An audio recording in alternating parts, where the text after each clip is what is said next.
oftentimes in our Monday night classes with fathers, we have some like groundbreaking discussions, right? Like where we get in depth and all it'd be a range of emotions. Like we laugh, we cry, you know what I'm saying? There's anger, there's all of those different things. And like I always remind the men that the myth that men don't talk is just that it's a myth. Men do talk. The environment has to be safe.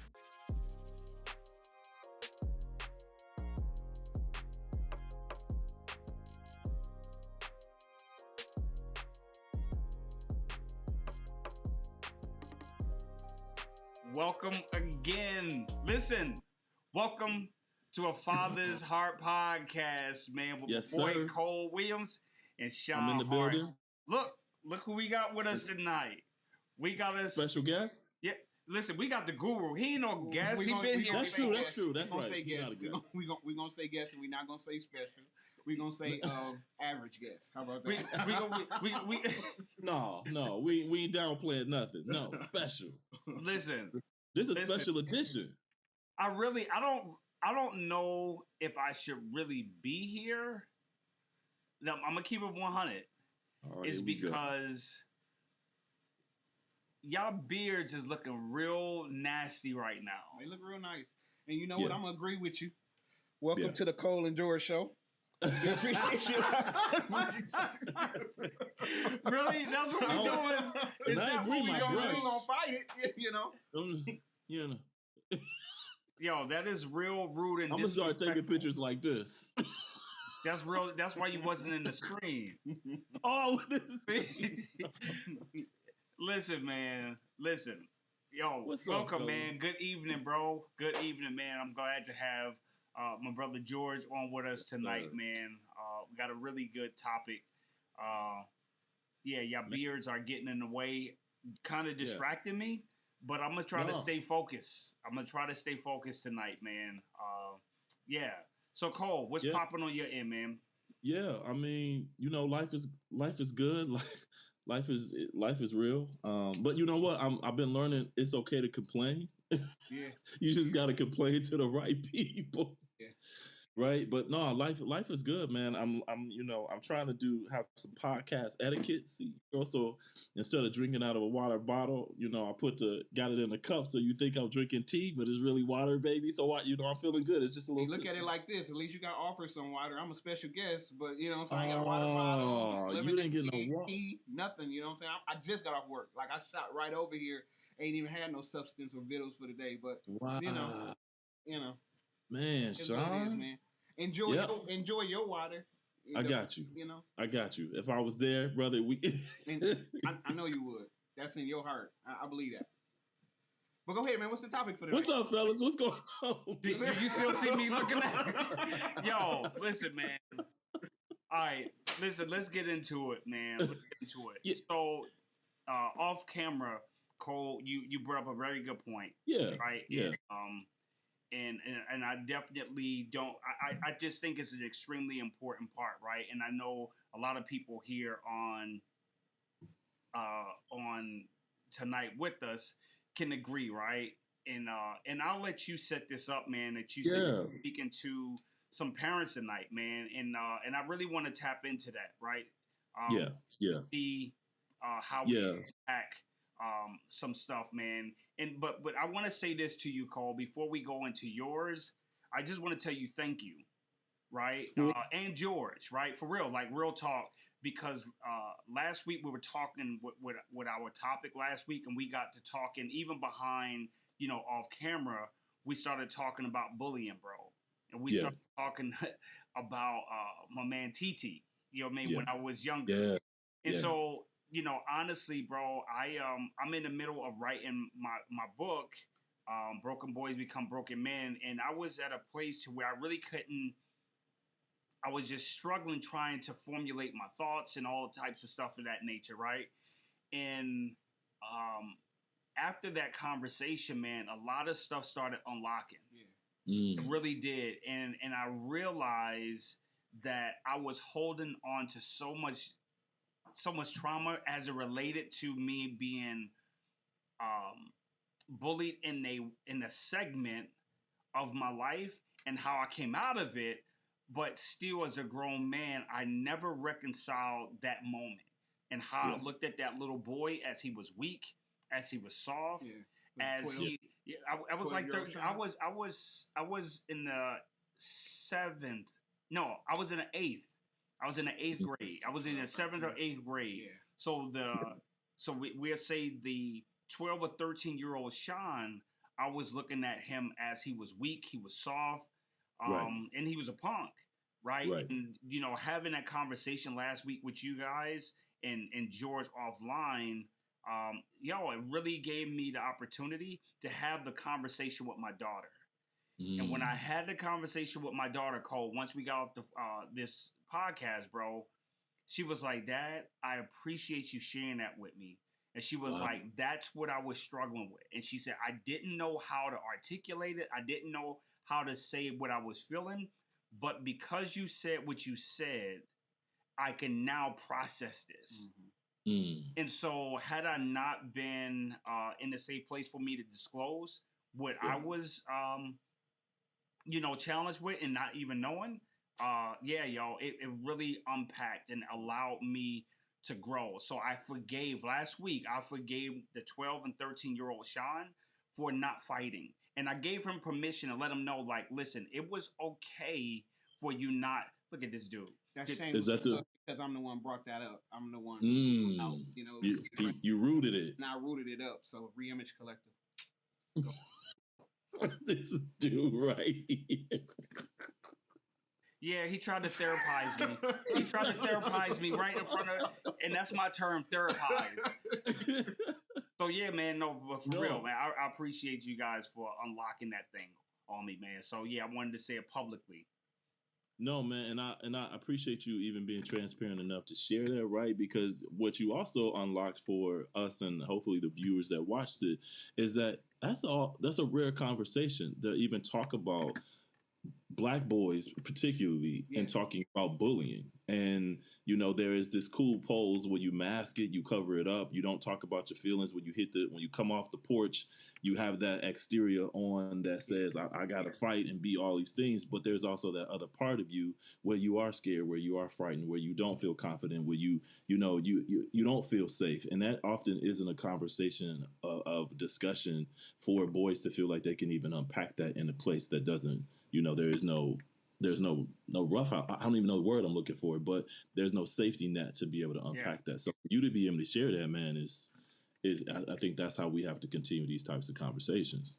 Oftentimes in our Monday night classes with fathers, we have some like groundbreaking discussions, right? Like where we get in depth and it'd be a range of emotions. Like we laugh, we cry, you know what I'm saying? There's anger. There's all of those different things. And like I always remind the men that the myth that men don't talk is just that it's a myth. Men do talk. The environment has to be safe, right? You know what I'm saying? If it's a place where they don't feel judged, a place where they're not feeling attacked, or where the receiver is being defensive, then they'll bear all. You know what I'm saying? And I think that's what a big struggle is. Society teaches us from a very young age: provider, protector. All of these different types of things, and masculinity. You know what I'm saying? Stop doing that. You acting like a little girl. All of those different things. We grow up with those same things, and they just become bigger because we bigger. Yep. You know what I'm saying? They become stronger because we stronger. You know what I'm saying? They become harder because life tends sometimes to make us harder. But men do talk, presented with the correct and safe environment. So that's you know what I'm saying. That's just something that I want to bring in right there. Men, we break bread. We talk about it. We do. That's we real. do.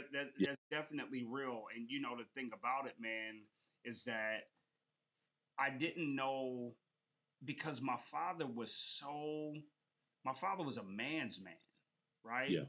And so just to paint this picture, my father was a man's man. And this was the beginning of like that crack cocaine era. Mm-hmm. And so like, dudes was getting it. My brother was he was a street pharmacist. He was, in that line of work.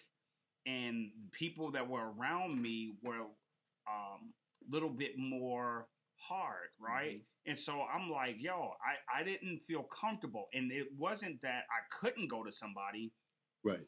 I just didn't know who I can go to. Mm-hmm. That was the thing. And so I can't say that there was nobody there for me to talk to. There was probably people there for me to communicate that with, but I didn't feel comfortable at that age to say, I'm afraid. I'm afraid to fight.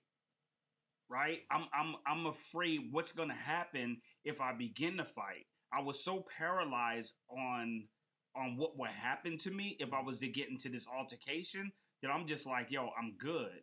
And so I was so mad at myself for years, right? But this is the thing, is that I forgot all about it. And it wasn't until my child was in a situation that triggered me, that made that 12 and 13-year-old kid respond from a place of his 12 or 13-year-old self. It was like, oh no, not again.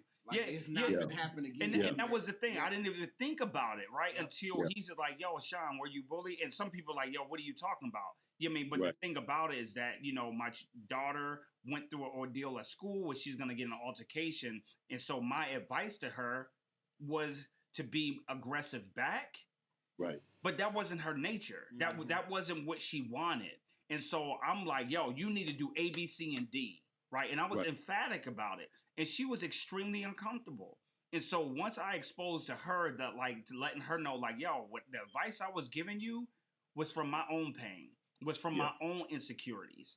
And so I had to apologize to her for even putting her in that position, for her to even have to consider that. Yeah. And so once I gave her permission to be herself, yo, it unlocked so much stuff. She was like, thank you. Like, thank you. You know what I mean? So yeah, man, I had to say that, man, for real. A comment you said before we started, Cole, you was like, I was what do you say, a perfect parent before you? I don't think I know one parent that don't feel that way, because I definitely thought I was going to have all the answers. You know what I'm saying? And my oldest be 21 next week, and I'm learning every day, bro. Like, I'm learning. If 21 years in the game, and every day I'll be clueless, like, what am I doing? You know what I'm saying? Yeah. I win some, I lose some. You know what I'm saying? But for me, I adjust to the situation. Whatever my kids kind of says is a lot. Be who your kid needs you to be in that moment, and that's what that's what I go by. And I got 4 of them, 4 different personalities, 4 different temperaments, and different things like that. And how I handle this one or how I navigate with this one cannot be identical to how I navigate with that one, because they 2 different people.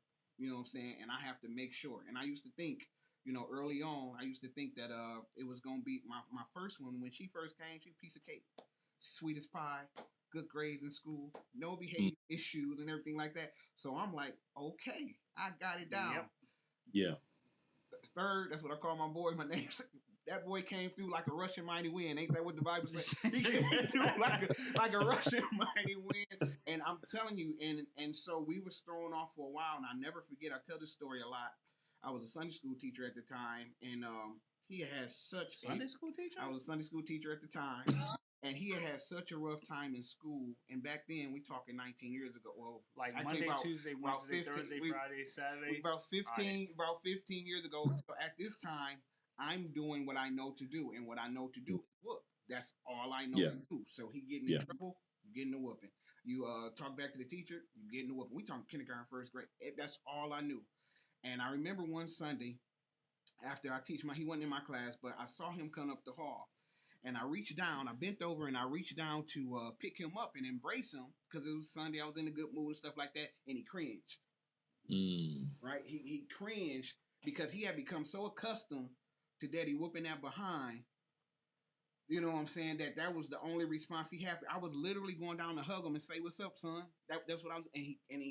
I'll never forget it for as long as I live, because it was like somebody punched me in the gut and the wind left. And that's when I knew. Like my oldest daughter name is Gia, and I heard it clear as day. He's not Gia, and that's when I started embracing his differences. You know what I'm saying? We still did discipline. We still held accountable and different things like that. But I wasn't correcting or disciplining him based on her.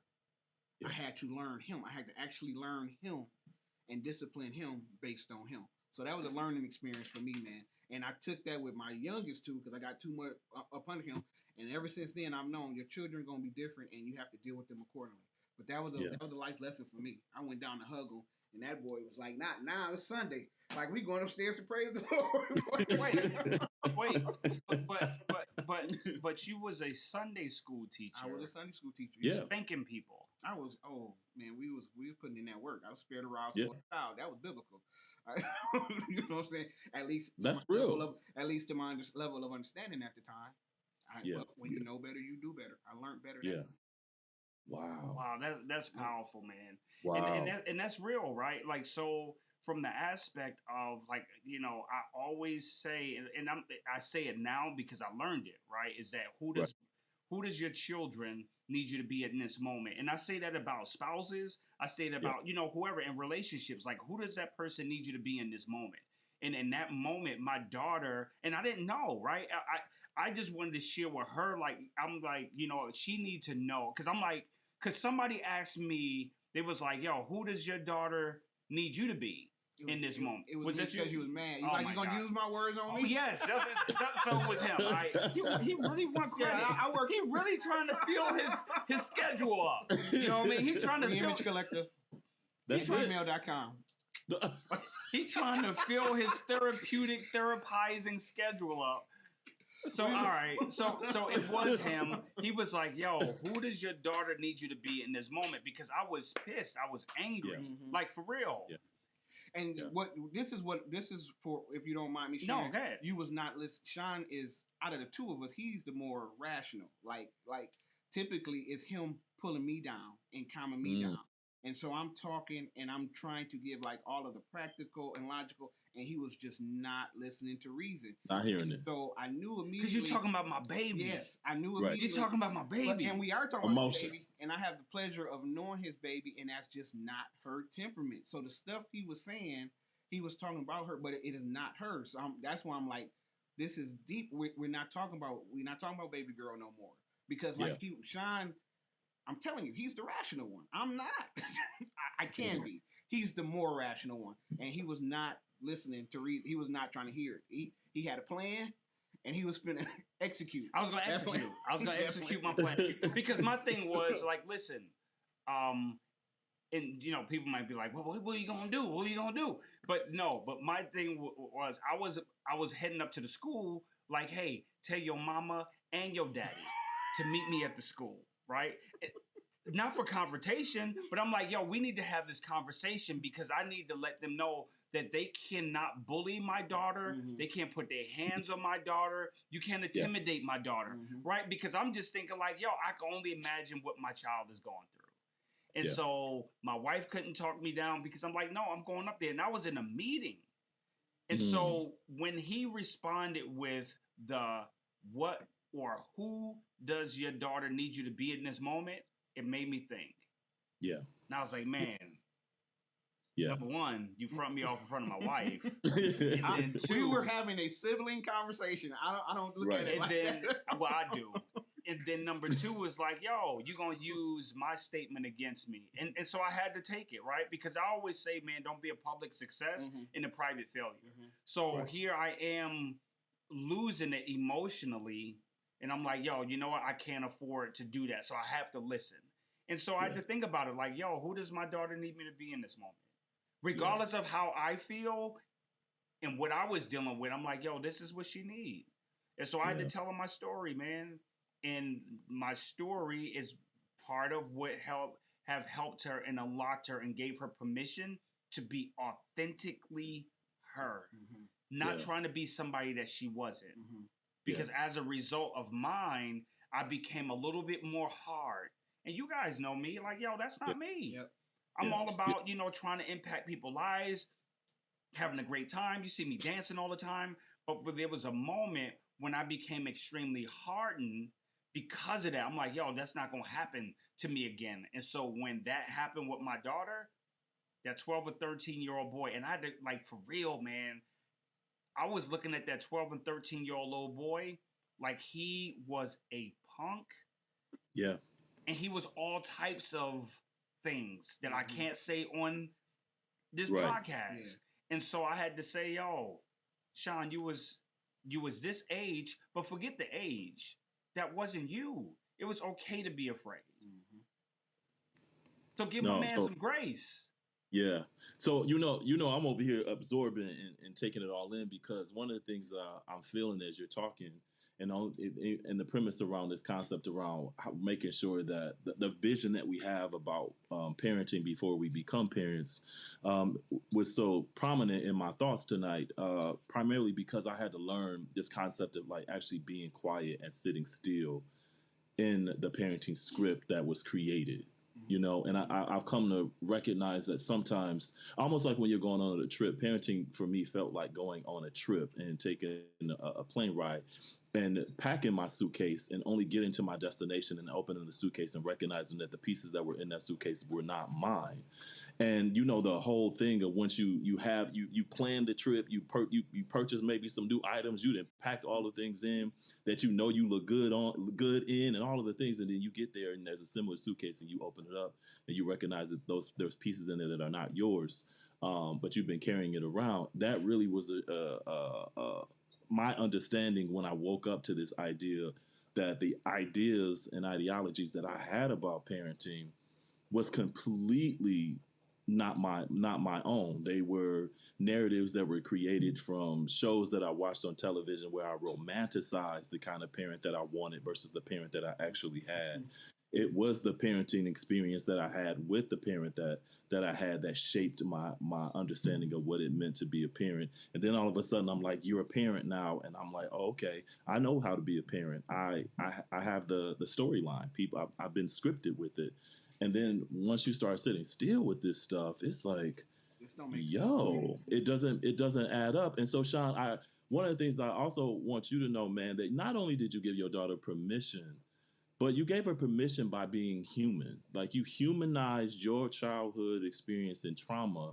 And I think the challenge that we often have as parents is that we tend to parent with instructions. Like we tend to be, let me give you the instruction to how to solve this problem. Yep. And we don't often sit still enough to be able to give the instruction in a way that isn't about an instruction, but it's more so about us having an opportunity to tell our stories and be human. And so I think, man, your daughter got a chance, and she probably does it, of course, in so many ways. But this experience was really traumatic for her. So for you not to give an instruction, but to move into a space of like, man, baby girl, this is dad's journey. You humanize the feelings that she had, which gave her permission to even have them and be okay in sitting in those. So I think those are things that you don't necessarily learn until you become a parent and you have children who push you to learning those. If you're available emotionally and healthy to be able to see it and receive it. Man, when you talk about that script, that's all I knew. What I seen, yeah, what I experienced, right? When I'm talking about seeing what I seen around me, what I seen, TV, media, movies, all of that different stuff. But like I think like what you're saying is like where I had to transition to. Like it went from instruction with my children to more relational. Like I want them to see me in why because it used to be I got the roadmap. If you just follow the roadmap, if you just follow the blueprint, you know what I'm saying, we gonna all be okay. And then so when certain parts of their individual identity start popping up, and I'm like, that's not a part of the plan. That's you know what I'm saying? Like that's not what no, I follow this plan. You know what I'm saying? But sometimes, you know what I'm saying, I had to step back and I had to transition it relational to a point where like, well, this is the reason why, and I had to do a whole bunch of what Shon is talking about and what you was talking about and look back like, is this me talking to them for them, or is this me talking to them for me? Am I trying to resolve something? Like I do that a lot now. You know what I'm saying? Because I parented for many years not paying no attention to my stuff that's resolved and unresolved. You know what I'm saying? Because listen, I don't think I know a parent that don't have a plan for every last one of their children. Like you know what I'm saying? An involved parent, you got a plan. No, this one gonna be that, this one gonna be that, and this is how we gonna get there. And when they start diverting, from that, that's troubling. Because it's like, I know because I've been here before, but we got to understand we're raising them in this time. We're not raising them in our time. So life is different. Yep. Their actions is different. Yep. Their mindset is different. Their surroundings, their environment is different. And so you either, as with anything, you either adjust or you get left behind. Yeah. And the last thing I want to do with any of my kids is be left behind. Like I want to be involved, but I need to learn the way to be involved to the way needed. You know what I'm saying? And had that conversation with my 19-year-old son. It's no secret, me and him had a rough last couple of years. But like the other day, we've been having a lot of heart to heart these days. You know what I'm saying? And just reconnecting and whatnot. And I giving him some advice on something, and he was being gracious, but I could tell it was irritating him. And I said, "You don't want to talk about that, do you?" He was like, "I don't." He's like, "You want to talk about this?" And what he wanted to talk about was something that he brought up, but I overrode that conversation because I had something on my heart that I had to get out. You know what I'm saying? And I said, "Son, I'm gonna work harder to be the father you need instead of the father that I want you to have." And he looked at me, and you got to know my son to know that him saying I appreciate that, Pops, is a big thing. I don't, Shon, you're not operating. Where the dinner, like the little sound. Hey, I'm sorry. I'm sorry. You some effects. Hey, but this is the thing, Cole. But Cole, all he did right there. See, you want to give stuff out, Cole. I just give him a clap. I didn't even know I was supposed to get that, so I appreciate it. But Cole, all he did was take my words and he spent it. Oh, that's what he did? Yes. And no credit. That was original. That was good though. That was good. Yeah, man. But I'm telling you, man. After 21 years, I'm learning daily, and I'm learning a lot about myself. And this is another thing that I want to say to parents. Since we're talking to parents, allow your kid. This is gonna be hard, and I'm gonna say this is gonna be specifically hard in our culture. Allow your kids within reason. When I say within reason, this is gonna be deep because he got low with his voice. Oh, I know. I saw that. I heard the tone. Allow your children within the realms of respect to tell you about yourself. Say that again. Y'all faded to black on that. Yep. That might be a sign. I don't need to say this. But allow your children the space. I mean, within some ramifications of respect to tell you about yourself. You'll learn a lot. Allow them the space to do it.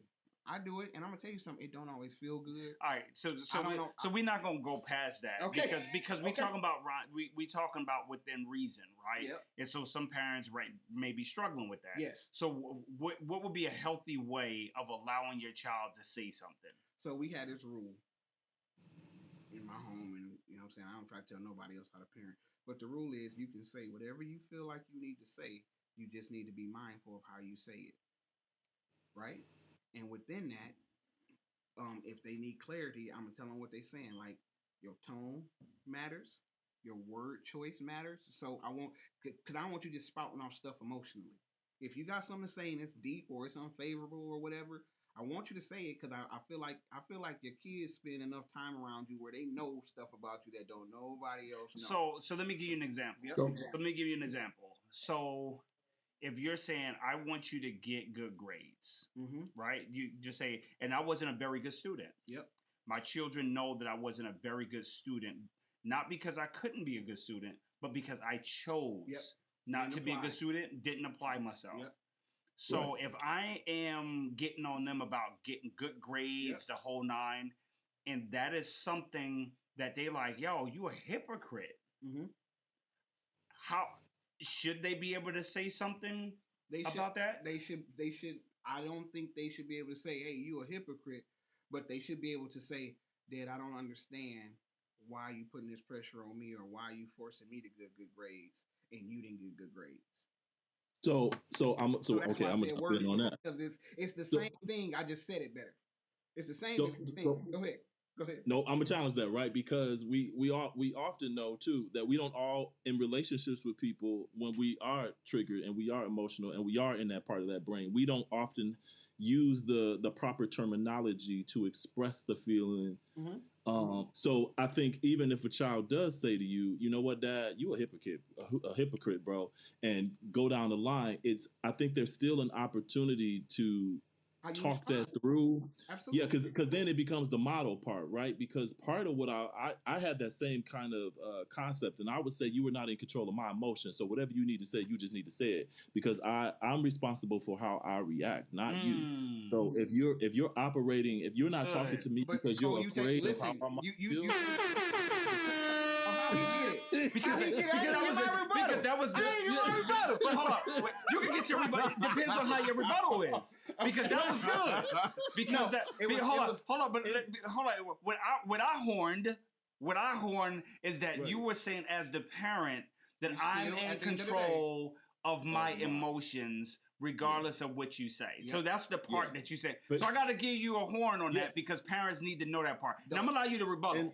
And the reason why I say that is because we are going to have our kids who are going there. In order to learn what you just gave an instruction on, I first have to have the era of doing it in a way so that dad or mom can model. This is how you say it. Because sometimes when we say in reason, I may not know what that actually really means. That's right. That's one. You know what I'm saying? I think that the reason I put that disclaimer, and Shon to know this a little bit because he know me, I put that disclaimer. I didn't really mean it, but when I'm talking to the culture, we have some of the most, and I want to use the correct word, egregious, I think it is, like notoriously egregious. I don't even know what egregious means. Yeah. It just sounds good. No, so that's it. The way that we listen. He said egregious. Let me say egregious. Egregious. You got it. I'm paying attention to school, baby. I'm paying attention. But my point is, my point is, the way that we're taught that our children are our property and not other little people. Oh. Ooh. You understand? Wait. All right. Give him. Okay. I gave it to him. We're taught that. Like, some of the things we say that we've heard over and over again, that I brought you in this world, I'll take you out. That's a death threat. Like, you know what I'm saying? We say it sometimes in jest, sometimes we mean it and stuff like that. But how is that appropriate in saying that, like, to another person? Just because they're a smaller person? That's okay. You know, I beat the black off of you. Like, we say these things regularly. Like, we say these things. We lost a lot of people. But that's why I was softening it up and saying the way that they say it. Now, I'll be a little bit more transparent. My kids have talked to me in a way, my older two, I'll say like that, have talked to me in ways that I would never imagine talking to my parent. But because I'm emotionally available, I'm going to let them get it off. You know what I'm saying? And we gonna go toe to toe, you know what I'm saying, and different things like that. But everybody is not there. Like I and this is gonna sound like stupid braggadocious, was not. I've studied this stuff. I know about this stuff, so I know that most of what they saying is just out of anger. Most of what they saying is out of anger, and most of what they're saying is emotional, so it's gonna be more intense. It doesn't take away the validity of what they're saying. I'm not trying to say that at all. But how they saying it is how it matches with the emotion at the time. You know what I'm saying? So that's why I said that. But I understand that. But I do this for a living. I'm telling you, our people don't believe your kids should be able to say these things to you 25, 26, 27, 28. And I'm like, your kids, as early as they can talk, should be able to tell you, Daddy, Mama, I didn't like that. That didn't make me feel good. And stuff like that, but that's not allowed. It's simply not allowed, and it's unfortunate because they people, and so they grow up not knowing how to express themselves because all they were ever told was shut up and go to your room. So when they get 18, now they don't know how to problem solve. They don't know how to resolve. I'm saying 18, 12, middle school, high school. They don't know how to do that because all they was ever told was shut up and take your behind to that room before I smack you in the mouth. So you just hit. It's not healthy. My hat just keep rolling up because I'm hot. I'm getting hot. You know, when you get hot, because it's so much steam. Because you dropping so many jewels. Because part of the thing for parenting is helping kids connect their emotions. Oh my God! Reimage Collective. I can't do it. I can't do it. Yeah, Karen, you are absolutely right. I'm ignoring them right now. You said being an emotionally available parent is crucial to relationship development. You're absolutely right. And Karen, Karen, she's a beast, man. When it comes to man, I mean, so absolutely. Here's what we also saying, man, and I you hit it on the nail, George. Is that part of it is that as understanding the culture really requires us as a culture to understand child development, Mm-hmm. you know, and understand, like, when we have children, that children are not property, but children are human beings. And so it requires a level of knowledge, understanding, right? And that is that is not something that's a practical tool that's given after a child is born. You know, we go back to our narratives, we go back to those ideologies that shape us as children. And I know I have the frame of what it means to be a parent, but parenting really does require education. And so I think in order to really be able to do parenting in a healthy way, you really have to study parenting. You really have to be educated in parenting. And that is a paradigm shift for our culture in many ways, because we're not often, that's not knowledge that's often passed down. I'm gonna tell you what's passed down. Parenting is one of the biggest on the job training for us. Like, we just wing it. We just, as we go. Like, you know what I'm saying? Like, you know, we don't wing in our culture. Spirituality, the word. Yep. So that, I mean, so I'm like, man, and it's a relationship with God. And so I'm like, man, so we embody that, right, very heavily. And I'm saying some stuff that's probably gonna get me in trouble. But I think that if we truly understand that connection to us and God, there has to be a connection between us and our children, and that kind of relationship. And so I think that we have to provide the same kind of, I don't know, concept, Shon. Y'all both more biblically in those spaces than I am, so I can't speak to the word. But the word that I do understand requires me to have an understanding that if I want a loving relationship and connection to God, and I know that he provides that for me, I also have to be able to provide that same loving connection with my children. And in order to do that, in order to learn who God is, I first have to study him, be in the word of him. And I'm like, okay, it's that same model for our children. In order to learn our children, love our children and who they are versus who we imagine them to be, we got to do the work. It's education. You don't, you listen, because you conceived your children does not mean that you automatically know them. It just because you conceived them, because you created them, does not mean that you automatically know them. Like, they grow, they evolve, they become influenced. You know, all of these different things. And if you're not, he's trying to take my spot. I'm out of here. reimagecollective.com. Thank you. I'm a co-host. But I'm no, seriously, man. Like, no, that's good. I've been married for a little while now, and so I have to continuously relearn my spouse. So why would I think that these children would not change and evolve and transition and different things like that? And I can't manage or navigate or assist or parent my 21-year-old the same way I did when she was 12 years old. It doesn't, you know, saying it out loud don't make sense. You know what I'm saying? But you'll be surprised how many people that I deal with who they're transitioning to adulthood and parents are not letting it go. Yeah. They you know, they're saying they not letting it go. And so, you know what I'm saying, it's a struggle that does not have to be there. You know what I'm saying? I actually made a TikTok about it yesterday where I was saying that I have to remember with my children that they are still my child, but they are no longer a child. Yeah. I'm not giving you another horn. Yeah. I'm not. Nobody has ever gotten 3 horns. Yeah, I mean, we're not giving them 3 horns. We knew what was gonna happen. I'm gonna say that part again. I'm gonna say it again. I give you a horn. All right, I give you a horn. I know somebody wanted to write that down. Karen, come on, Karen. You can. I appreciate you, Karen. Thank you, Karen. You cannot. He doesn't need any more people to feel his head and his ego. I'm trying to help. We help one to another. That's all we doing right now. George, where can we reach you again? reimagecollective.com. You can go to the website. Actually, right now, somebody there to. My man Mike. I see you, my man Mike. Give my guy the horn. That's blow the trumpet in Zion, my guy. Like, what are you doing, Mike? That's what I'm talking about. No, he didn't. This dude said blow the trumpet. Blow the trumpet in Zion. I need a shofar. Free Anthony, my man. We need a shofar. Ain't that the thing? Blow the trumpet in Zion, baby. I'm not messing with you. Listen. When do we do this? Every Thursday? Yeah, I'll be back, family. Don't even worry about it. I appreciate y'all.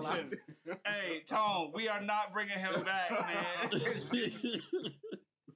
Bring them back, man. Yo. So Man.